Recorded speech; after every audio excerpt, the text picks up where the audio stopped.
साधु संतां के पिछले उदाहरण देख लो, उन्होंने लोक मर्यादा कति नहीं करी। जैसे आदरणीय नानक साहिब जी हिंदू धर्म में थे, अरोड़ा खत्री इनके घर जन्म था इनका, और रामकृष्ण के पुजारी थे। परमात्मा मिले तो पूरा उसी दिन त्याग दिया था, परमात्मा के दर्शन करके आते ही सब छोड़ दिया, और पूरा विरोध हुआ था उसका हिंदू समाज में। होने दे, कति परवाह नहीं करी। ये दृढ़ भक्त होते हैं जिनको भगवान आकर मिलते हैं।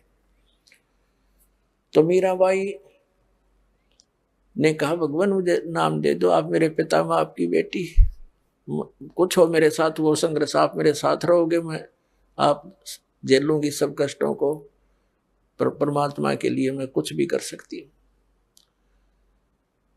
अब प्रथम मंत्र दे दिया रविदास जी ने, और फिर जैसे महीने में 20 दिन में फिर आने लगे सत्संग करने। तो सत्संग उस दिन तो भगत पर पक्के आते हैं। सत्संग विशेषकर परमात्मा रात्रि में भी करते थे और दिन में भी करते थे। दिन में कम, रात्रि में ज्यादा करने लगे, क्योंकि दिन में काम नहीं में समय नहीं मिलता भक्तों को, व्यक्तियों को। रात्रि तो अपनी ही होती है, अपने ही समय नींद से समय निकाल लेते हैं। अब पहले तो वो दिन में मंदिर में जाती थी, अब रात्रि ने सत्संग में जाने लगी, दोनों टाइम, सुबह भी, दिन में भी, रात में भी। अब पहले तो उसका पति था, उसको साथ देता था, कोई बोलने वाला नहीं था। अब उसकी मृत्यु के बाद उसका देवर बन गया वहां का, उस नगरी का राजा। उसने मीराबाई को बहुत समझाया कि तू अब मत जाया कर, पहले तो तेरा पति था, अब लोग पता नहीं क्या क्या बात बनाते हैं, हमारी इज्जत का नाश कर देगी तू। उसने कोई परवाह नहीं करी थी, मंदिर में जाती रही। और फिर लागी वो रात में सत्संग में जान। इस बात का उसके देवर ने घना मलाल हो गया, घना दुख मान लिया कि इसको तो मार दे तो अच्छा है, और इसने तो इज्जत का नाश कर दिया। तो क्या किया उसने, क्या किया, एक दिन अपने पुत्र का जन्मदिन रख दिया, रिश्तेदार आए हुए थे, और एक किसी सपेरे से कहा कि ऐसा विषधर ला दे, ऐसा विषयर ला दे सर्प के डंक मारते मर जाए आदमी। उसने वैसा ही ला दिया, राजा का हुक्म था, और एक डिब्बे में बंद करके ऊपर लिख दिया 9 लखा हार। राजा ने एक बांदी से कहा, नौकरानी से, जाओ मीरा को दे दे, ये हार गले में पैर लेगी, सुंदर कपड़े पहन लेगी, रिश्तेदार आवेंगे। और ऐसे, क्योंकि वो तो ऐसी रहती थी बेचारी, उसने तो ना उड़ने पैरने की कोई परवाह नहीं रही थी, भगवान में कसक गनी लगी थी। तो उसने कहा कि ठीक से कपड़े पहन लेना, मेरी बेइज्जती ना करवाना, रिश्तेदार ने कहेंगे भाई रहा नहीं उसकी पत्नी को कैसे रखता है, और ये हार पहन लेगी। उसने सोचा था न्यू कि सर्प डस कर मर जाएगी, सर्प देगा डस, सारे रिश्तेदार होंगे, सब गवाह हो जाएंगे, सांप लड़ गया भाई, हम भी वहीं थे, इसलिए मृत्यु होगी उसकी। इसने चाल तैया चाली थी। अब वो नौकरानी ने जाकर दे दिया केले, मीरा भाई राजा ने बताया है इसमें एक हार है बहुत कीमती, इसको पहन लेना, और सुंदर कपड़े पहन ले, आज उनका लड़के का जन्मदिन है, दूर दूर के रिश्तेदार आए हुए। मीरा भाई बोली, रख दे बेबे, पहन लूंगी। नानू का हाइबा पहन ले, अकमा पहन लूंगी, तो जा। वह चली गई। अब उसने खोला कि ना पैरूंगी तो यूं दुखी करेगा, इन बातों में तो कोई खास आंट भी नहीं मेरा भक्ति की, मेरे लिए तो माटी है, यू हार है, जो कुछ भी है, लेकिन यू बकवादी आदमी दुखी करेगा। तो उसने अपना धोए दाए कपड़े पहन के वो हार गले में पहन के बैठ गई कि जब वहां जाएंगे इकट्ठे में चली जाऊंगी, जहां इकट्ठा होना है पार्टी में। अब 5-7 मिनट के बाद वो आया, वो तो वो तो ये देखने आया था कि मर्गी होगी, वाई वाह के कह दो सांप लड़ गया, सांप लड़ गया, ये रहा, भागियो भागियो। अब उसने जाकर देखा कि वो मीरा बाई गले में सुंदर हार पहने बैठी। तो कहने लगा कि ये हार कहाँ से लाई, तो उल्टा मैं जानता था तू रातों जाती है, यही कर्म करने जाती है। वो कहने लगी जी आप भी मुझे जीने देते ना मरने देते, आप ही ने तभी भेजा था और देख मुझे ही कलंकित कर रहे हो। तो वो कहता मैंने कहा कौन से उस कहाँ भेजा था कि ये डिब्बे में, ये बांदी नौकरानी देकर गई थी। वो डिब्बा देखा कि इसमें क्या था, कि इसमें ये हार था। अब उसने सोचा, बांदी बुलाई नौकरानी कि तू, बोली जी मैं अभी देकर बाहर ही बैठी हूँ, इनके बाहर नौकरानी थी वो बाहर रहती थी और यही डिब्बा, और तो उसके पास कोई वस्त्र भी कपड़ा भी नहीं था विशेष और कोई पात्र भी ऐसा नहीं था। अब उसने सोचा भाई बड़ी, उसने सोचा सपेरा जादू कर गया मेरी खातिर, वह ना जच्ची उसके, कोई और जादू जंत्र का दे गया होगा। तो जब तो वह बच गई, एक दिन उसने क्या किया कि एक सर्प से एक विष मंगवाया, विष डालकर एक प्याले से, उन्हें सोचा या मरती नहीं मानती नहीं, इसने इज्जत का नाश कर दिया, जिसको मार जहर से मार देते हैं। उसको कहा विष, साथ गया तलवार लेकर कि ये जहर पी ले, ये विष है इसके अंदर, या तो इसको पी लेना तेरी गर्दन काटूंगा। तलवार लेकर खड़ा हो गया। मीराबाई ने सोचा मारना तो इसने है ही, तलवार से तो दर्द होगा, विष पी लेती हूँ आराम से मर जाऊंगी। अब करके मालिक को याद और विष पीगी सारा। और वो देखा खड़ा खड़ा न्यू का नो चेहरा, आध घंटे तक बाट देखी दुश्मन ने, वो मरी नहीं, वापस आ गया या वासा होकर। तो परमात्मा कहते हैं मीराबाई को मारन लागे जहर का प्याला प्यारे, पीवत ही अमृत हो लाग्या हो गया सर्द ही यारे, मन तू पावेगा अपना किया रे, भोगेगा अपना किया रे। भक्ति के अंदर ऐसी शक्ति है पुण्यात्माओं, विश्वास करना इस मालिक पर। ये कथाएं सुना करते थे हम, कथा नहीं थी, ये सच्ची बातें हैं।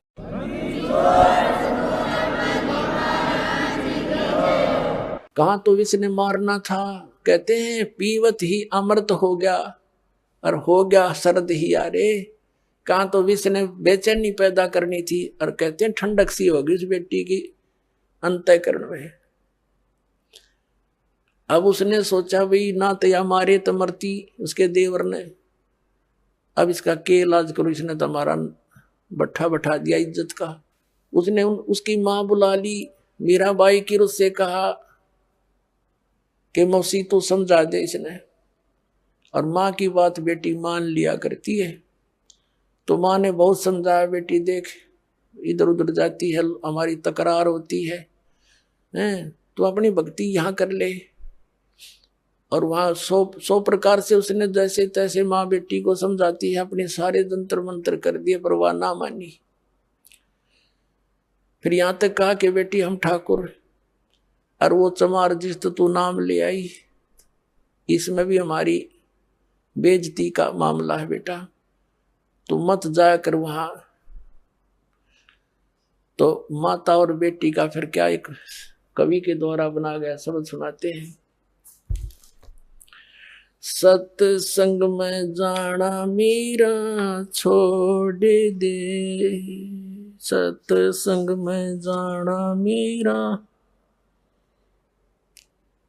आए मारी लोग करें तकरार, सत्संग में जाना मीरा छोड़ दे, आए मारी लोग करें तकरार, सत्संग में जाना मीरा छोड़ दे, सत्संग में जाना मीरा छोड़ दे, हाय मारी लोग करें तकरार, सत्संग में जाना मीरा छोड़ दे, सत्संग में जाना मेरा ना छूटेरी, सत्संग में जाना मेरा ना छोटेरी, हारी चाहे जड़ के मरो संसार, सत्संग में जाना मेरा। हारी चाहे जल के मरो संसार, सत्संग में जाना मेरा। थारे सत्संग के राह में है, थारे सत्संग के राह में है। आए वहाँ पर रहते हैं काले नाग, कोई कोई नाग तन डस लेवे। आए वहाँ पर रहते हैं काले नाग, कोई कोई नाग तन डस लेवे। जब गुरु जी की मेरे फेरी, जब गुरुओं की मेरे फेरी। हारी व तो सर पे गंडे वे बड़े जाम, सत्संग में जाना मेरा ना छुटेरी। हारी व तो सर पे गंडे वे बड़े जाम, सत्संग में जाना मेरा। सत्संग में जाना मीरा छोड़ दे, सत्संग में जाना मीरा छोड़ दे। आए मारी लोग करे तकरार, सत्संग में जाना मीरा छोड़ दे। सत्संग में जाना मेरा ना छुटेरी, सत्संग में जाना मेरा ना छुटेरी। हारी चाहे जड़ के मरो संसार, सत्संग में जाना मेरा। थारे सत्संग के राह में है।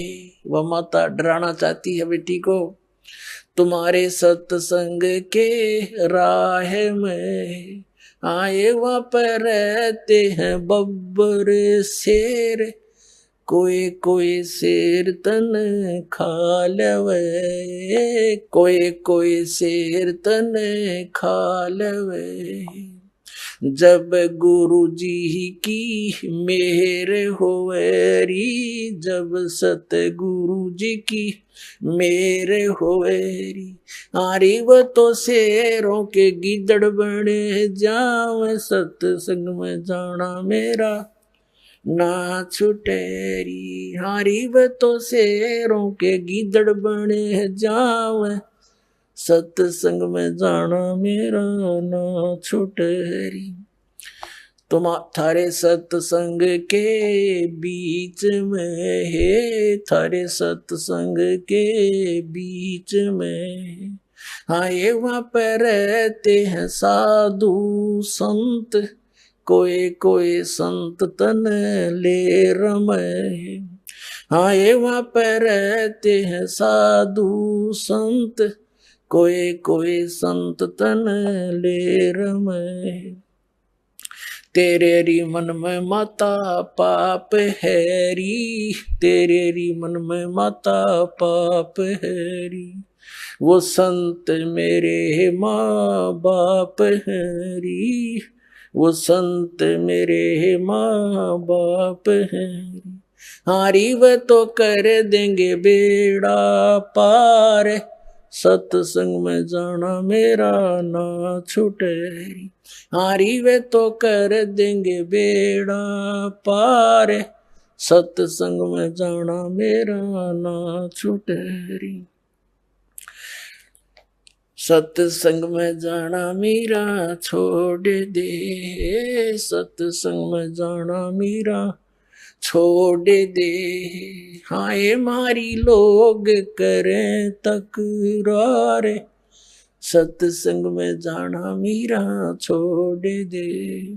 सत्संग में जाना मेरा ना छोटेरी, सत्संग में जाना मेरा ना छोटेरी। हारी चाहे जड़ के मरो संसार, सत्संग में जाना मेरा ना छूटेरी। वो तो जाते चमार है, वो तो जाते चमार है, इसमें हमारी आर है, इसमें हमारी आर है। तेरे री लिख मता चमार हैरी, तेरे लिख मता चमार हैरी, मेरा सृजन और हैरी, मेरा सृजन और हैरी। हरि व तो मीरा के गुरु रविदास, सत्संग में जाना मेरा न छुटेरी। हरि व तो मीरा के गुरु रविदास, सत्संग में जाना मेरा न छुटेरी। अपने आत्माओं परमात्मा के पाने के लिए, परमात्मा के पाने के लिए सबसे बड़ी बंधन काल ने, सबसे बड़े रस्से हमारा बांध रखे हैं ये लोक परंपराओं के। और परमात्मा कबीर साहब कहते हैं, सोई जन उभरे जिन तोड़ी कुल की कान। परमात्मा कहते हैं कुल करने के कारण यू अनसा गया बिगो, जब यू कुल के कर लेगा तो चार पाया का हो। आज तो लोक लाज में कुल की मर्यादा में को प्रमुख मानकर सत्संग में आया नहीं, सत्संग सुने नहीं, ज्ञान होया नहीं, भक्ति करी नहीं, फिर गधा बन का घूमेगा, चार पाया का होगा। जब यू कुल के ढालड़ा होगा तेरे, तब यू कुल के कर लेगा तो चार पाया का हो। तो संतों को यू हृदय में जम जाती है बातें। तो यहाँ परमात्मा कहते हैं कि तन छूटे जब कहाँ समावेगा, और आखिर तुझको कौन कहेगा। गुरु बिन आत्म ज्ञान मनने की कर ले, दो दिन का मेहमान मनने की कर ले, दो दिन का मेहमान। कहते आखिर तुझे गुरु के बिना यू आत्म ज्ञान बताओगा कौन है। तो इस प्रकार हमने इस सारे ज्ञान को समझना है। जैसे नित्यानंद जी एक ब्राह्मण कुल में थे, तहसीलदार की पोस्ट थी, 250 वर्ष पहले की बात। इसमें नारनौल के नवाब के यहाँ तहसीलदार की नौकरी करते थे। जब ये आत्म ज्ञान हुआ, फिर परमात्म ज्ञान हुआ, नौकरी त्याग दी। पत्नी थी, वो विरोध गणा करा करती, परमात्मा की ऐसी रजा हुई, उसकी मृत्यु होगी और वैराग बन गया। जब इस ज्ञान से परिचित हुआ तब कहा था ब्राह्मण कुल में जन्म था। पहले तो 250 वर्ष पहले ब्राह्मण के घर जन्म होना ही एक बहुत बड़ी महान माना करते थे। और फिर तहसीलदार की पोस्ट, आज तो मंत्री की कोई ना इतनी कीमत जितनी उस समय तहसीलदार की होती थी। और दोनों को बद के गढ़ भगवान से दूर कर, कहते हैं कबीर साहब कहते हैं, सुख के माथे पत्थर पड़ो जिसते नाम हर देते जा, और बलिहारी उस दुख के जो पल पल नाम रटावे। परमात्मा कबीर जी कहते हैं आग लगो इसे सुख के जो भगवान से दूर करे। हे परमात्मा ऐसा दुख भी दिए रखना, तेरी याद बनी रहे। तो नित्यानंद ने कहा था जब वो ये ज्ञान हो गया, जब कहते हैं ब्राह्मण कुल में जन्म था मैं करता बहुत मरोड़, और गुरु गुमानी दास ने दिया कुबद गढ़ तोड़े। संत मिले उनको गुमानी दास नाम के, कहते कुबद का गढ़ तोड़ दिया। मान बढ़ाई है, ऊंची नीची जाति वाला अभिमान भेदभाव, कहते ये कुबद का गढ़ संत बिना नहीं टूटे। तो परमात्मा के बच्चे जो होते हैं उन्हीं को मिलते हैं जो दृढ़ होते हैं। मीराबाई दृढ़ भगत थी, सारा संसार एक तरफ अपने आत्माओं। मीराबाई ने देखा है रोज बकवाद करता है ये, कभी मारने की चेष्टा करता, घर त्याग कर चली गई, वृंदावन में रहने लगी। तो वहां परमात्मा फिर मिले जाकर उसको दूसरा रूप बनाकर, और ज्ञान से उसे पूछा, जैसे धर्मदास जी को मिले थे। तब उस बेटी की भी आंखें खोली, बेटा इससे आगे और भी नाम है, ये तो प्रथम मंत्र दिया है, इसके आगे सतनाम है, वो ग्रहण कर, उसको मैं दे सकता हूँ और किसी के पास नहीं है। तब मीराबाई ने परमात्मा कबीर जी से फिर मंत्र लिया, तब उसका कल्याण हुआ। बोलो सतगुरुदेव।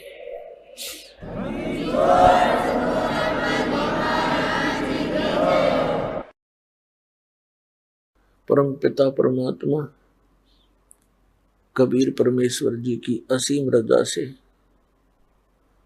पुण्यात्माओं आप सत्संग सुनने के लिए यहाँ आ पाए। भक्ति मुक्ति के दाता सतगुरु ये भटकत प्राण फिरंदा, उस साहिब के हुक्म बिना नहीं तरवर पाथ हिलंदा।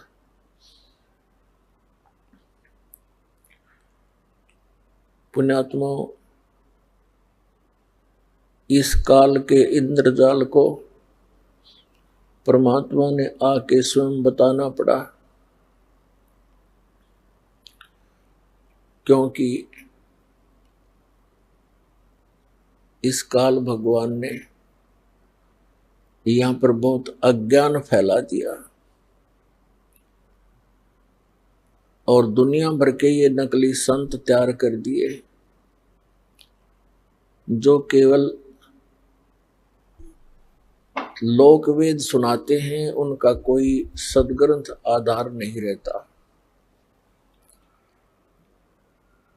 जिस कारण से ये प्राणी इन कष्टों को झेलना, जन्म और मृत्यु का ये कष्ट उठाना, इसको एक परंपरा मान चुका है और इसी में संतुष्ट हो चुका है। अधिकतर संतों का भी यही अपना विधान है कि जन्म मृत्यु ये तो होती ही रहेगी। परमेश्वर ने स्वयं आकर हमें जानकारी दी, वो हम सभी आत्माओं के सृजनहार हैं, वो हमारे परम पिता हैं, वो हमारे जनक हैं। कबीर भगवान, कबीर अल्लाह, कबीर जुलाहा, कबीर धानक जो काशी में बनारस में आए थे, ये स्वयं परमात्मा है, ये परम अक्षर ब्रह्म है, ये सत्य पुरुष है, यही अकाल मूर्त है, यही शब्द स्वरूपी राम है। अब अपने उस निज स्थान की जानकारी परमात्मा ने स्वयं आकर देनी पड़ती है, क्योंकि यहाँ का जो राजा है, यहाँ का जो मालिक है, स्वामी है, ईश है, ये काल है। इसको श्राप लगा हुआ है 1 लाख मानव शरीरधारी प्राणियों के सूक्ष्म शरीर को तपत शिला पर भून कर उससे निकले हुए गंध को खाता है। जीव मरता नहीं, लेकिन वहां पीड़ा बहुत होती है जब इसको तपतशिला पर डाला जाता है। तपतशिला एक बहुत बड़ी तई समझ लो, तई तवे होते हैं, बड़ी बड़ी तई होती हैं, भट्टियों पर रखते हैं। ऐसे एक पत्थर की सब अपने आप जल रही है और उसमें इतनी हीट है, इस प्राणी को वहां डाला जाता है सूक्ष्म शरीर में, तो ये बहुत बुरी तरह तड़पता है। इस प्राणी ने इस स्थूल शरीर के माध्यम से आजीवन जितने भी विकार किए हैं, जैसे भी दुर्व्यसन किए हैं, चटपटे आहार किए हैं, भोजन फल फ्रूट खाए हैं, इनका एक अंश सूक्ष्म शरीर के ऊपर लिप्त हो जाता है। अब आप देखते हो प्रत्येक प्राणी कोई ना कोई विकार कर ही रहा है। कोई सिगरेट पीता है, कोई भांग पीता है, कोई शराब पीता है। चटपटे आहार करना इस मन का एक स्वभाव है। ये मन उस काल का एजेंट है। निराकार समझो, वो काल जो है, उसी काल तो साकार है, उसी की ये एक, इस काल को समझ लो, मन को भी काल ही समझो। और ये वो सब क्रियाएं कराता है जो इस जिनकी इसको आवश्यकता है, और साथ में इसका एक और उद्देश्य रहता है कि ये ऐसे कर्म ना कर ले ये प्राणी जिससे इसको पुनः मनुष्य जीवन शीघ्र मिल जावे। काल को भय बना रहता है कि जब इस प्राणी को मनुष्य शरीर होता है तो उस समय ही कोई ऊपर से शक्ति आती है परमात्मा की भेजी हुई, और वो यहाँ सबको ज्ञान देता है। मनुष्य जीवन में होंगे तो ये ज्ञान ग्रहण कर सकेंगे, अन्य पशु पक्षियों की योनि में होंगे तो ये भटकते रहेंगे। फिर मानव शरीर प्राप्त प्राणियों को ये इतना भ्रमित करवा देता है कि जब वो समय आता है उस परमात्मा के यहाँ प्रकट होने का, या अपना कोई दास भेजता है अपना रिप्रेजेंटेटिव बना के, उस समय तक ये काल प्रत्येक मानव को अज्ञान से आंट देता है और बकवादों से भर देता है, बुराइयों के इतने आदी बना देता है कि जिस समय परमात्मा का ये समय आता है, मोक्ष टाइम जिसे कहते हैं, मोक्ष समय, तो उस समय तक ये ऐसा कंडम कर देता है इस मानव को, प्राणी को। या तो ये भक्ति चाहता नहीं, अन्य बकवादों में लगा रहता है, राजनीति में, बड़ी पोस्ट प्राप्त करने के लिए स्टडी में, और फिर सारा जीवन जोड़ के एक कोठी और करके 10-20 लाख रुपए बैंक में आप मर जाता है। आप गधा बना फिरता है और बैंक के बैलेंस ने पता नहीं कौन वर्तता है। तो ये चाहता है कि कोई भी प्राणी उस समय भक्ति योग्य ना रहे। अब जो पुण्यात्माएं पिछले जन्म जन्मांतर से परमात्मा की भक्ति करते आ रहे हैं और उनको मनुष्य जीवन भी मिलता आ रहा है, कुछ एक ऐसे नियम हैं, कुछ ऐसी परमात्मा की भक्ति के कुछ अंक होते हैं, उनके कारण एक मानव को 10, 20, 50, 100 भी कंटिन्यूस मनुष्य जीवन मिल सकते हैं। और उन मानव शरीर के अंदर यदि परम संत मिले नहीं तो कोई आंट नहीं सकता। पृथ्वी रोज सूर्य उदय हो रहा है, अस्त हो रहा है, और उदय हो रहा है, अस्त हो रहा है, अरबों वर्ष बीत के चलता रहेगा, फिर ठा होगा इसका। तो जब तक इसके पूर्व जन्म की संस्कार इसके साथ रहते हैं प्राणी का, तो इसकी बैटरी चार्ज होती है इन्वर्टर की, समझ लो। इस जीव के पुनों के कारण ये भक्ति युक्त रहता है, वो भक्ति संग्रहित होती है इसकी पूर्व जन्म जन्मांतर की। और फिर वो 2 जन्म उसके हो गए, 3 हो गए, 4 हो जाएंगे, 10 हो जाएंगे, 50 हो जाएंगे। और फिर उस मानव जन्म में कभी उसको कोई परम संत ना मिला, फिर से चार्जर लगा नहीं, तो फिर वो 84 लाख योनियों में चला जाएगा। तो वो पुण्यात्माएं जो मानव शरीर से तुरंत आए हैं, वो स्त्री है या पुरुष है, मेल है या फीमेल है, वो परमात्मा की भक्ति के बिना रह नहीं सकते। उनको परमात्मा की एक विशेष कसक बनी ही रहती है, जिसके कारण वो जैसा भी जिस परंपरा में, जिस भी मजहब धर्म में उसका जन्म होता है, अपनी परंपरागत उन क्रियाओं में भी वो शीघ्रता से लग जाता है। तो काल भगवान ने परमात्मा से कहा था, जब परमेश्वर प्रथम बार इस काल के लोक में आए थे, इसने परमात्मा के साथ, क्योंकि परमेश्वर कबीर जी अपने पुत्र का रूप बना कर आते हैं, कभी ज्ञानी का, कभी सहज दास का, कभी जोगजीत का। तो वो ये सोचता है कि ये मेरे भाइयों में से ही है,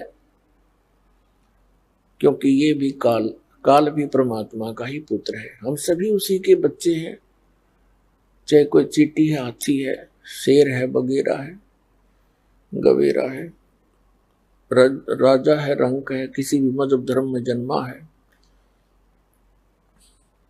लेकिन जो बच्चे निकम्मे हो जाते हैं वो तो निकम्मे ही होते हैं, अच्छे बच्चे वो अच्छे ही होते हैं, फिर भी होती संतान ही है। तो इस काल ने परमात्मा को अपना बड़ा भाई जानकर उसके साथ विरोध किया कि तू यहां कैसे आ गया जोगजीत। उसको ये भी डर रहता है कि हो सकता है कोई परमात्मा का संदेश लेकर आया हो, कोई आदेश हो। कहा तो आदेश है परमपिता का, पहले मुझे वो सुना और फिर तुझे तेरी पिटाई करूंगा मैं, क्योंकि मैंने तेरे से वहां प्रार्थना की थी कि मुझे इस लोक सतलोक से निकाला मत। तूने मेरी एक नहीं सुनी थी, मुझे वहां से निकाल दिया था। अब तू मेरे लोक में कैसे आ गया? अब मैं तुझे गढ़ूंगा। तब परमात्मा अपने पुत्र जोगजीत के रूप में खड़े थे। इससे कहा कि सुन ले आदेश परम पिता का, मैं किस क्या उद्देश्य लेकर आया हूं। मैं नीचे तेरे संसार में जाऊंगा और परमात्मा की जानकारी कराऊंगा। तूने परमात्मा का नाम और निशान मिटा दिया, तू खुद भगवान बन बैठा नालायक, तने शर्म नहीं आती। इन भोली आत्माओं ने गलती की, तेरे ऊपर आसक्त होकर तेरे साथ आ गए, फिर ऐसी दुर्गति किया करते हैं। कोई गधा बना दिया, कोई गधी बना रखी, कोई कुत्ता, कोई सुअर सुअरी गंद में लेट रहे हैं, क्या खा रहे हैं। मैं नीचे जाऊंगा, परमात्मा का आदेश है, और सबको बताऊंगा कि ये भगवान नहीं है जिसको तुम भगवान जानकर पूज रहे हो। ये काल है, ये तुम्हें खाता है, तेरी पोल पाड़ का आऊंगा। तब इसने सोचा ये तो मेरा नाश करने आ गया, मेरी खेती उजाड़ेगा। तो इस काल ने परमात्मा को जोगजीत समझ के उसके ऊपर ऐसे झपट्टे जैसे अभी मार डालेंगे। परमात्मा ने अपनी प्यारी आत्मा धर्मदास जी को यह ज्ञान देते हुए कहा कि धर्मदास जी, जिस समय उस काल ने मेरे ऊपर अटैक किया, आक्रमण किया, मैंने सतनाम का सिमरण कर दिया। पुण्यात्मा, वो परमात्मा हमें भी सतर्क करना चाहते हैं कि जो प्यारी आत्मा परमात्मा की शरण में आ गए और उनके ऊपर कोई किसी प्रकार की कोई आपत्ति आती है, चाहे कोई दैविक है, चाहे कोई जंतर मंत्र किसी का है, चाहे कोई गाल भी गाल देता है, और आपने उपदेश प्राप्त है तो उस समय अपना श्वास का सिमरण शुरू कर दे।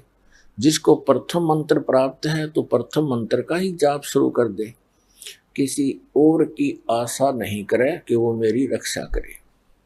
परमात्मा ने बताया कि धर्मदास, मैंने सतनाम का सिमरण कर दिया और काल ऐसे कंडम हो गया, ऐसा झटका लगा इसको जैसे पक्षी की पंख कट जाती है। पंख उनके कटने के बाद वो जमीन पर पड़ा पड़ा तड़प रहा होता है, वो ऐसा ही हो जाता है।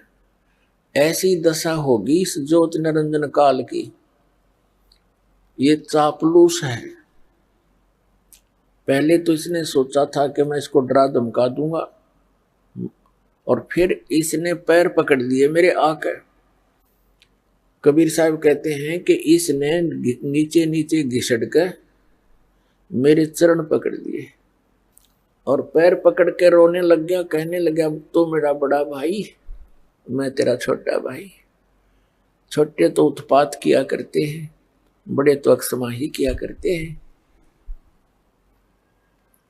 मैं तो आपको पिता के समान मानता हूं, और आप तो उनके ही भेजे हुए आए हो, आप तो उन्हीं की शक्ति हो, मुझे अक्षमा कर दो। परमात्मा ने कहा ठीक है, क्षमा कर दिया तुझे। फिर चरण छोड़े नहीं और कहने लगा कि मुझे मेरे इस लोक में कुछ त्रुटि है, वो आवश्यकताएं मेरी पूरी कर दो। मैं आपका छोटा भाई हूं, आप तो समर्थ हैं। बहुत घनी चापलूसी करी इसने। तो परमात्मा ने कहा कि बोल, क्या मांगता भिखारी, तू बोल। तब इसने कहा ऐसे नहीं, वचनबद्ध हो जाओ। परमात्मा ने कहा कबीर जी ने, ठीक है, वचनबद्ध हो गया। तब इसने क्या कहा कि 3 युगों में जीव कम ले जाना। अब क्या कहा था जोगजीत रूप में परमात्मा ने कि मैं सभी जीवों को बताऊंगा कि ये काल है और जो साधनाएं तू करवा रहा है वो तेरे सतर की है, तेरे जाल में फंसे रहने की है।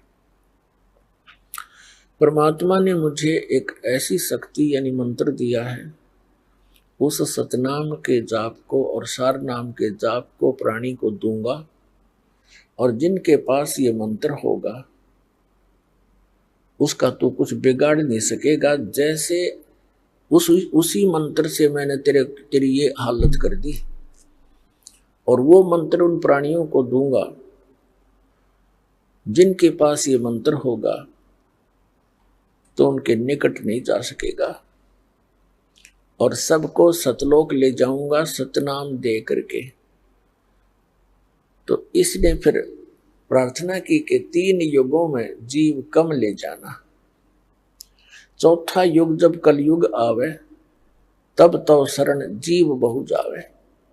ऐसा वचन हर मोय दीजे, तब तुम संसार गवन संसार ही कीजिए। तब परमात्मा ने कहा ठीक है। और दूसरा ये कहा था कि आप बलपूर्वक ना ले जाना, आप अपना ज्ञान देना, आपके ज्ञान को जो स्वीकार करे वो आपका हो, आपकी मर्यादा में रहे वो आपका हो, और आपकी मर्यादा में नहीं रहे और हमारे ज्ञान को ग्रहण करे तो वो हमारा ही हो, उसको बलपूर्वक ना ले जाना। परमात्मा ने कहा ठीक है भाई, तथास्तु, ऐसे ही होगा। क्योंकि मालिक को पता है जब मेरा ज्ञान कोई नहीं मानेगा कोई, तो मेरे साथ चलेगा कौन, और मेरी मर्यादा में नहीं रहेगा तो न मैं वहां के क्या करूंगा ले जा करके ऐसे मूर्खों को। ऐसे तो हम पहले थे वहां पर, गलती करके यहाँ फिर आ पड़े, तो ऐसे वो मालिक ले जाना भी नहीं चाहता। और दूसरे हम सब इच्छा से यहाँ आए हैं, सब इच्छा से वहां जाएंगे। जब परमात्मा ने कह दिया तथास्तु, तब उसी समय तेवर बदल गया। यहां सभी प्राणियों का ऐसा ही स्वभाव है। जैसे भस्मागिरी ने भगवान शिव जी के द्वार पर 12 वर्ष तक सिरासन पर तपस्या की, ऊपर न पैर नीचे न सिर करके। जब भगवान शिव ने पूछा कि क्या चाहते हो भक्त, वचनबद्ध करवा लिए और कहा ये भस्म कड़ा दे दो। जब भस्म कड़ा दे दिया भगवान शिव ने, अगले तेरी साथ बोले तैयार, वो एकदम त्योर बदल गया। नहीं जब करबद्ध खड़ा था, हाथ जोड़े था। तो यहाँ ऐसा ही स्वभाव प्रत्येक प्राणी का बन गया, क्योंकि यथा राजा तथा प्रजा हो ही जाती है। यहाँ का ये राजा है, हमारे अंदर ये मन इसी का अंश है, तो ये हमारी सबकी एक जैसी वृत्ति होगी। तो इसने कहा कि जाओ जोगजीत बेसिक संसारा, जीव न माने कहा तुम्हारा, जीव तुम्हारा कहा न माने, हमारी ओढ़ हो बाज बखाने। ऐसे रंग दूंगा इनको उल्टे ज्ञान ते, ऐसा परिपूर्ण कर दूंगा, ठोक दूंगा, भर दूंगा इनको। जब तुम जाओगे चौथे युग में, कलयुग में, तो उस समय तक तो ये भक्ति योग्य छोड़ दूंगा कौन इनको, या तो नास्तिक बना दूंगा या विकारी बना दूंगा, फिर अन्य पूजाओं पर लगा दूंगा। अपने दूत भेज गए, 12 पंथ करो मैं साजा, नाम तुम्हारा ले करूं आवाजा। द्वादश पंथ नाम जो ले ही, सो हमरे मुख आन समूही। और अनेक पंथ चलाऊं, या विद जीवों को भरमाऊं। तीर्थ व्रत जप तप मन लाऊं, और देवी देवल धाम पुजवाऊं। ये नरे तीर्थ बनवा दिए, नरे धाम बनवा दिए, और ऐसा पाठ पढ़वा दिया नकली संतों, ऋषियों, महर्षियों, आचार्यों और शंकराचार्यों द्वारा कि तीर्थों की पूजा कर, धामों पर माथा टेक कर कल्याण हो जाएगा। अरे हमारे सदग्रंथ क्या बताते हैं, हमारा विधान क्या बताता है भगवान का? पवित्र चारों वेद, पवित्र श्रीमद् भगवद गीता, और पवित्र वो सच्चिदानंद घन ब्रह्म की वाणी, कबीर वाणी, ये विधान है परमात्मा का। तब परमात्मा ने कहा था कि काल जब कलयुग बीत जाएगा 5500 वर्ष, उस समय हम जाएंगे वहां पर, और तेरे सभी पंथों को मिटा करके एक बना दूंगा। मेरे बच्चों को जो तूने डिवाइड करवा दिया होगा उस समय, क्योंकि सतयुग त्रेता द्वापर तक अन्य कोई धर्म मजहब नहीं था। इस कलयुग के ये ज्यादा से ज्यादा 2-2,500 वर्ष, अब जो आज से 2-2,500 वर्ष से पहले, उसके बाद ही हम विभाजित हो गए। लगभग 2520 वर्ष पूर्व हिंदू धर्म के प्रवर्तक आदि शंकराचार्य का जन्म हुआ, और 32 वर्ष वो रहा संसार में, फिर उसकी मृत्यु होगी। उसके बाद फिर 2012 वर्ष हो गए ईसा जी के जन्म को। 30 वर्ष की उम्र में उसकी मृत्यु हो गई थी, और लगभग 1400 वर्ष हो गए हैं इस मुसलमान धर्म को, हजरत मोहम्मद जी के जन्म को। और सिख धर्म जो है, ये परमात्मा के कबीर जी जब प्रकट थे उसी समय नानक साहिब जी भी उनके समकालीन थे। अब हमारे इस काल ने हमें कैसे बिचला दिया। आदरणीय नानक साहिब जी ने कोई धर्म नहीं बनाया था, धार्मिकता को बढ़ाने के लिए, पुण्य कर्म बढ़ाने की एक विधि बताई थी। और सिख का अर्थ शिष्य होता है, शागिर्द होता है, और फिर आगे चल के ऐसे प्रारूप बिगड़ ही जाता है। अब जैसे परम पूज्य कबीर परमेश्वर जी ने, कबीर कोई समुदाय नहीं बनाया उन्होंने, कबीर कोई धर्म नहीं बनाया, कबीर पंथ का अर्थ होता है वो मार्ग जो कबीर परमेश्वर जी ने दर्शन किया, मार्गदर्शन किया भक्ति के विषय में, अध्यात्म के विषय में, और जो साधनाएं उन्होंने प्रमाणित किया कि इन साधनाओं से मोक्ष होगा। यदि हम उन्हीं साधनाओं को कर रहे हैं और परमात्मा के बताए मार्ग पर चल रहे हैं, तो हम कबीर पंथी हैं, यानी कबीर जी के द्वारा दिए गए उस मार्ग पर चल रहे हैं। और यदि हम उस मार्ग पर नहीं चल रहे हैं, वही साधना नहीं कर रहे हैं, उसी तरह हम अपनी क्रियाएं नहीं कर रहे हैं, तो हम बेसिक कबीर पंथी कहलाते हैं। हमारा पंथ कबीर जी वाला नहीं है, हम विपरीत मार्ग पर चल रहे हैं, कह रहे हैं कबीर पंथी। तो कहने का भाव यह है कि काल ने अभी करना था ये सारा काम, इसने कलम तोड़ रखी है। उसके बाद ये बना दिए कि इतने संत, हो ये श्री शिवदयाल जी राधा स्वामी पंथ का प्रवर्तक। अब इनके बाद देखो एकदम कैसा तूफान आ गया, ना जाने कितनी ब्रांच होगी इसकी, 100-150 वर्ष के अंदर, और लगभग आधे भारतवर्ष को इन्होंने मिसगाइड कर दिया, जिसमें अधिकतर इफेक्ट किया है इसने हिंदू धर्म और सिख धर्म के ऊपर। ये नास्तिक बनाने जा रहे हैं प्राणियों को। ये कोई क्रिया नहीं बताते।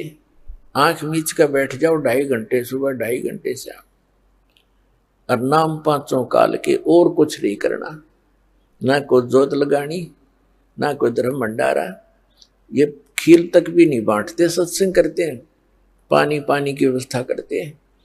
इन्हें तो भट्ठा बैठा दिया मनुष्य मानव जीवन का।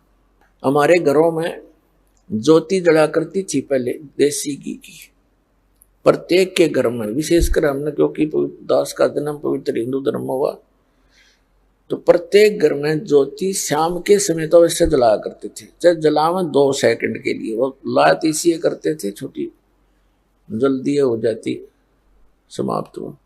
लेकिन कुछ न कुछ क्रिया धार्मिकता का यथार्थ मार्ग था, वो भी न भट्ठा बैठवा दिया, बंद करवा दिए। अपने आत्माओं, ये धन धन सतगुरु सच्चा सौदा सिरसा वाले जो कि तुम सेम प्रणाली समझ लो भाई।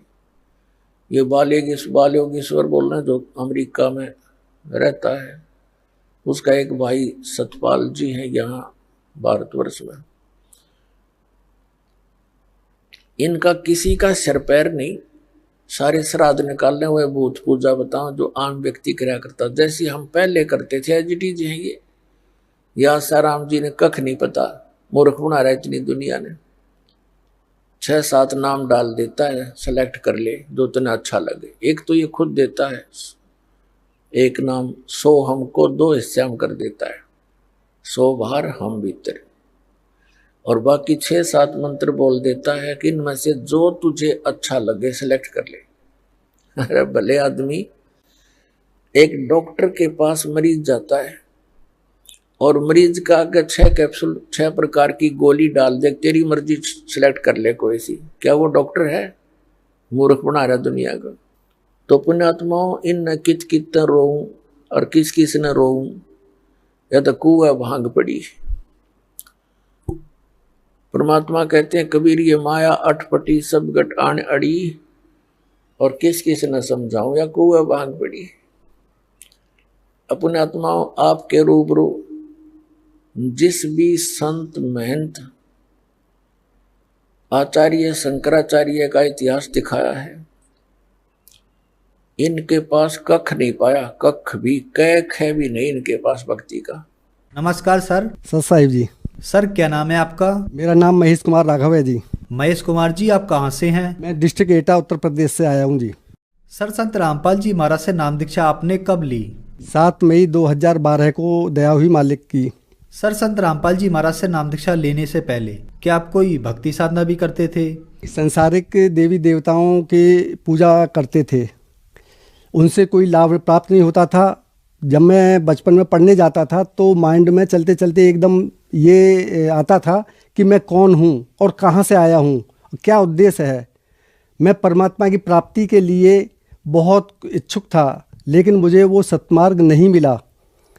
तो उसमें चलता रहा, अन्य देवताओं की पूजा पाठ भी करते रहे, उनसे कोई किसी तरह का लाभ नहीं हुआ, एन दुख ही दुख आते रहे। जहाँ पर अन्य लोग संतवंत भी आते हैं जो भी ये कहते हैं कि मैं परमात्मा से मिला सकता हूँ, तो दास ने उन संतों से कहा कि आप मुझे परमात्मा से प्राप्त करने के लिए सद्भक्ति क्या होती है बताइए। लेकिन उनका बताया हुआ मार्ग मुझे अच्छा नहीं लगा। 1984 में एक दोस्त थे, तो उन्होंने मुझसे कहा कि भाई आप परमात्मा की प्राप्ति के लिए इच्छुक हैं, तो आप मैं बताता हूँ उस मार्ग पर चलिए। मैंने वो मार्ग क्या है कि आपको एक संत जो राधा स्वामी पंथ से हैं उनके पास चलना होगा और उनसे नाम दीक्षा लेकर सद्भक्ति करनी होगी। तो दास तैयार हो गया, मैंने कहा चलो ठीक है जी। तो यहाँ से हम दिल्ली पहुँचे, कृपाल आश्रम में है विजयनगर में, वहाँ पर महाराज दर्शन सिंह थे। 1984 में संत दर्शन सिंह महाराज कृपाल आश्रम से उनसे नाम दीक्षा ली और उनके बताए अनुसार मंत्रों का जाप शुरू किया, लेकिन उससे मुझे कोई किसी तरह का लाभ नहीं प्राप्त हुआ, अन्य कष्ट ही आते रहे। मेरी जो उत्सुकता थी परमात्मा प्राप्ति की, परमात्मा के मार्ग के किस तरह से मिलना है, परमात्मा की प्राप्ति कैसे हो सकती है, लेकिन वो कुछ नहीं हुआ। सर फिर आप संत रामपाल जी महाराज की शरण में कैसे आए? जी, मैं पेशे से डॉक्टर हूँ और क्लिनिक पे बैठा हुआ पेशेंट देख रहा था, तो उस परमेश्वर की दया हुई। संत रामपाल जी महाराज के कुछ भक्त थे यानी अनुयायी थे, तो वो उनसे मुझे एक पुस्तक ज्ञान गंगा प्राप्त हुई। जब मैंने ज्ञान गंगा को देखा और पढ़ा तो मुझे रोना आ गया, क्योंकि मैं जिस परमात्मा की खोज के लिए लगा हुआ था वो उसमें मुझे सफलता दिखाई देने लगी। मैंने घर पर अपनी पत्नी से कहा, मैं इस संत से नाम लेने के लिए जाऊंगा। संत रामपाल जी महाराज जी के आश्रम में पहुंच गए। वहां जाकर ऐसा लगा जैसे कि हम स्वर्ग में आ गए हैं। सभी वहां अनुयायी जो थे वहां पर अपना जैसे एक परिवार का भी आदर नहीं करता है, इस तरह से उन्होंने बड़े अच्छी तरह से आदर किया, बुलाया, बोले आओ भगत जी, आओ भगत जी, इस तरह से कह के आप भंडारा पाइए कि ये। तो वहाँ जाकर उन्होंने कहा कि आप पहले भंडारा कीजिए, उसके बाद में आप। तो मैंने कि नहीं, मुझे सबसे पहले वो नाम दीक्षा लेनी है। संत रामपाल जी महाराज से नाम दीक्षा प्राप्त हुई। सर, यहाँ पर आपने एक पुस्तक का जिक्र किया ज्ञान गंगा, उसको पढ़ने के बाद आप संत रामपाल जी महाराज की शरण में आए। सर, आप हमें यह बताइए कि ज्ञान गंगा पुस्तक में ऐसी क्या बातें लिखी थी कि सन 1984 से आप राधा स्वामी पंथ से जुड़े हुए थे, फिर आपने संत रामपाल जी महाराज से नाम दीक्षा लेने के लिए मजबूर होना पड़ा? जी, उस पुस्तक के अंदर जो मैंने देखा वो शास्त्र प्रमाण थी। चारों वेद, गीता, कुरान, बाइबल, गुरु ग्रंथ साहिब में प्रमाण सहित बताया गया है कि हु इज गॉड, वो गॉड कौन है, उसकी सद्भक्ति किस तरह से की जाती है, और उसके अंदर जो हमारे विकार हैं वो छुड़ाने के लिए सभी विद प्रमाण के दिया गया था। जी सर, हमारे चैनल के दर्शक अगर उस पुस्तक को मंगाना चाहें तो उसकी क्या कॉस्ट है और कैसे मंगा सकते हैं? देखिए जी, उस पुस्तक को मंगाने के लिए शाम को 7:30 पर एक चैनल आता है, साधना चैनल, जिसमें संत रामपाल जी महाराज जी के मंगल प्रवचन चलते हैं। सत्संग जब चलता है तो वहाँ पर एक पीली पट्टी चलती है, उस पीली पट्टी पर ज्ञान गंगा का नाम होता है, नंबर भी होते हैं। उस नंबर पर SMS करके अपना पूरा नाम पता लिख कर दिया जाता है। उस पुस्तक को आप फ्री में प्राप्त कर सकते हैं, निःशुल्क मंगाई जा सकती है। सर, अब आप यह बताइए कि संत रामपाल जी महाराज से नाम दीक्षा लेने के बाद क्या आपको लाभ भी प्राप्त हुए? जी, उस परमात्मा स्वरूपी संत रामपाल जी महाराज से जब से मैंने नाम दीक्षा ली है तब से अनेकों लाभ प्राप्त हुए हैं। सर्वप्रथम मेरे बेटे की जॉब नहीं लगी हुई थी, वो डिग्री किए हुए था, और जिस दिन से उसने संत रामपाल जी महाराज जी से जब नाम प्राप्त किया तो उसके 3-4 दिन बाद ही जॉब की कॉल आ गई और नव भारत फर्टिलाइजर में उसकी जॉब लग गई। उसके बाद में उसकी शादी हो गई, और शादी के बाद में जब उसके घर बच्चा आया तो उस बच्चे ने 3-4 दिन दूध नहीं पिया था बिल्कुल। जब संध्या आरती के समय मुझे हमारे पत्नी ने बताया कि इस तरह से बच्चा दूध भी नहीं पी रहा है, तो मुझे रोना सा आ गया। मैंने संत रामपाल जी महाराज जी को याद किया और कहा कि हे परमात्मा, ये संत रामपाल जी महाराज जी के बताए अनुसार हम भक्ति कर रहे हैं, और भक्तों के घर में जो भी आता है वो नेक आत्मा आती है, अगर ये दूध नहीं पिएगा तो मर जाएगी, मैं इतना ही कह रहा था। तो उस दाता की दया इतनी हुई कि उस बच्ची ने दूध पीना शुरू कर दिया तुरंत ही। उसके अलावा दास के 3 बार एक्सीडेंट हुए हैं। एक्सीडेंट से बचाने वाला कोई और नहीं, परमात्मा है। संत रामपाल जी की जो बताई हुई भक्ति है उस भक्ति को करते हैं। 4 जून 2018 को जब सत्संग देखकर दास आ रहा था तो उस दिन बहुत भयानक आंधी और तूफान आए हुए थे, जिससे कि रास्ता भी अवरुद्ध हुआ था। मुझे रास्ते में ही रुकना पड़ा, और नेक्स्ट अगले दिन मैं बाइक से अपने घर के लिए आ रहा था। हाईवे रोड था, सामने से एक ट्रक आ रहा था और उस ट्रक को ओवरटेक करते हुए दूसरा ट्रक आ गया। मेरे लिए कोई रास्ता नहीं था। मैंने जब देखा तो वहाँ पर मैं घबरा सा गया, लेकिन संत रामपाल जी से जो नाम प्राप्त था, जो दीक्षा प्राप्त थी, मंत्र प्राप्त थे, उनका जाप करते हुए आ रहा था। सामने से आकर जब कोई रास्ता नहीं दिखा तो अचानक मतलब जो आ गया, एक्सीडेंट हुआ। बहुत भयानक तेज़ आवाज़ हुई, मेरी बाइक को फेंका। मुझे इतना महसूस हुआ कि मेरी बाइक को किसी ने पकड़ा है। ट्रक तो चला गया, लेकिन जब चेतना सी आई तो मेरी बाइक सड़क के 2 मीटर अंदर थी, सड़क पर खड़ी थी। मैं बाइक पर ही बैठा हुआ था और बाइक बंद हो गई थी। तो मैंने देखा, मैंने कि ये क्या हुआ, अचानक चेतना से आई, एक बार को पसीना आ गया, घबरा गया था, ट्रक जा चुका था। जब मैंने देखा तो बाइक सही थी, बंद थी, शरीर में कहीं चोट नहीं थी, लेकिन एक उंगली में, इस उंगली में दर्द सा था। तो मुझे ये एहसास दिलाया कि हाँ एक्सीडेंट भी हुआ है। बाइक में किक मारी तो बाइक भी सही थी। फिर मैं घर आ गया और संत रामपाल जी महाराज जी का शुक्रिया अदा किया। उसके बाद में अनेकों लाभ वो घर मिलते रहते हैं। जैसे कि हमने एक मकान लिया दिल्ली के अंदर, और जो बड़ा बेटा है उसके साले ने धोखे से वो मकान अपने नाम करा लिया। जब हमें पता पड़ी कि इसने नाम करा लिया है तो हमने उससे कहा, तो वो साइन करने के लिए तैयार नहीं था। मैंने परमात्मा से अरदास लगाई कि हे मालिक, ये कितना बड़ा धोखा है, पैसे हमने दिए और नाम इसने धोखे से अपने करा लिया। संत रामपाल जी महाराज से जब प्रार्थना लगाई तो वहाँ से आदेश आया कि परमात्मा दया करेंगे, और ऐसी दया हुई कि अगले दिन ही उसका कॉल आ गई कि जी आप अपने मकान को अपने नाम करा लीजिए, और उसने साइन भी कर दिए। आज वो मकान हमारे नाम है।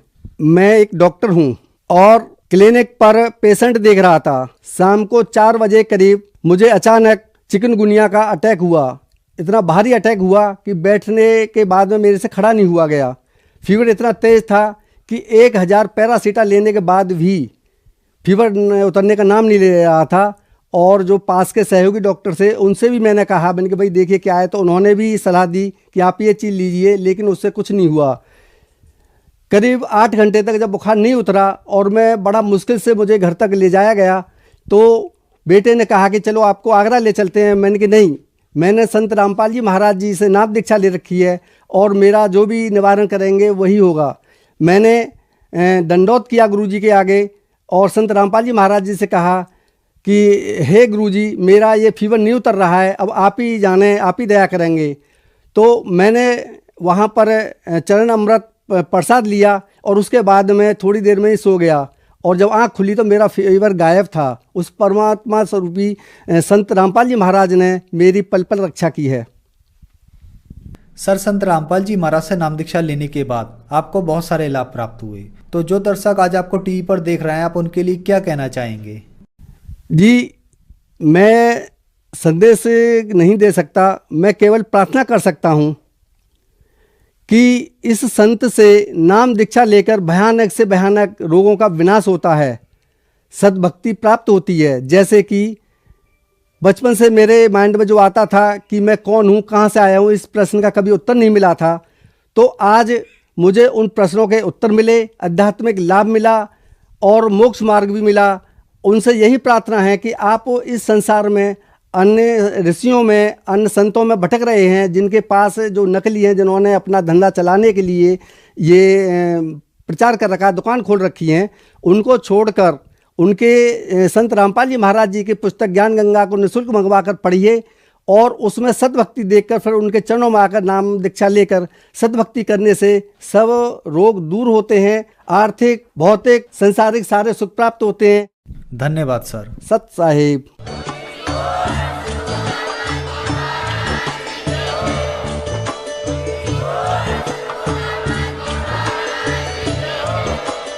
आप सुन रहे थे जगत गुरु तत्वदर्शी संत रामपाल जी महाराज जी के मंगल प्रवचन। अधिक जानकारी के लिए विजिट कीजिए हमारी वेबसाइट www.jagatgururampalji.org। संत रामपाल जी महाराज जी के शुभ आशीर्वाद से पूरे विश्व भर में 500 से भी ज्यादा नाम दीक्षा केंद्र हैं, जिन पर संत रामपाल जी महाराज जी द्वारा ऑनलाइन निःशुल्क नाम दीक्षा दी जा रही है। अपने नजदीकी नाम दीक्षा केंद्र का पता करने के लिए संपर्क करें 8222880541।